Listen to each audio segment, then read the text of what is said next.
नमस्कार साथियों, स्वागत है आपका। हम बात कर रहे थे कक्षा 6 से कक्षा 12 के अंतर्गत राजस्थान अध्ययन, सामाजिक विज्ञान और हमारे राजस्थान पुस्तक के बारे में।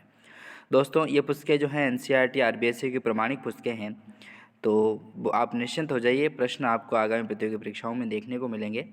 चलिए सेशन को शुरू करते हैं। कक्षा 9 की पुस्तक के बारे में बात कर रहे थे, जिसमें 12वां अध्याय जो था भारत का भौतिक स्वरूप। इस अध्याय के बारे में आज हम विस्तृत तरीके से 100 क्वेश्चंस के बारे में हम बात करने वाले हैं। तो चलिए बिना टाइम गवाए शुरू करते हैं। इसमें पहला प्रश्न आता है, प्राचीन काल में भारत किस नाम से जाना जाता था? तो उसे आर्यावर्त के नाम से जो है वो जाना जाता था भारत को प्राचीन काल में।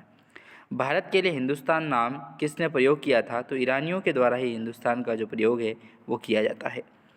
रोम वासियों ने सिंधु नदी के लिए किस शब्द का प्रयोग किया था? तो इंडस नदी जो है उसके नाम से इन्होंने सिंधु नदी के लिए जो शब्द है वो प्रयोग किया था, इंडस। यूनानियों ने भारत के लिए किस शब्द का प्रयोग किया था? तो इंडिया का जो है वो यूनानियों के द्वारा जो है भारत के लिए शब्द का प्रयोग किया था, इंडिया। भारत का अक्षांशीय विस्तार कितना है? तो 8 डिग्री 4 मिनट उत्तरी अक्षांश से 37 डिग्री 6 मिनट उत्तरी अक्षांश तक जो है वो अक्षांशीय विस्तार हो जाएगा। फिर बात करें देशांतरी विस्तार के बारे में, तो देखिए देशांतरी विस्तार जो भारत का कितना है? तो देखिए 68 डिग्री 7 मिनट पूर्वी देशांतर से 97 डिग्री 25 मिनट पूर्वी देशांतर तक जो है वो भारत का देशांतरी विस्तार है।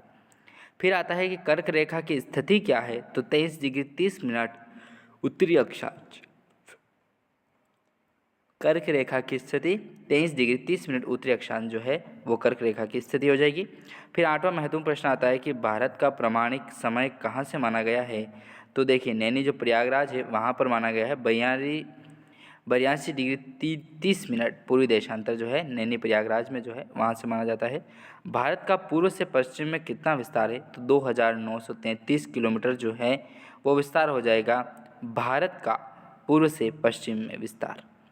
फिर बात करें कि भारत का उत्तर से दक्षिण में विस्तार कितना है? तो 3214 किलोमीटर जो है वो भारत का उत्तर से दक्षिण की तरफ जो है वो विस्तार हो जाएगा। भारत की स्थलीय सीमा कितनी है? तो 15,200 किलोमीटर जो है वो भारत की स्थलीय सीमा हो जाएगी। भारत की जलीय सीमा का विस्तार कितना है? तो 7,516.6 किलोमीटर जो है वो भारत की जलीय सीमा हो जाएगी।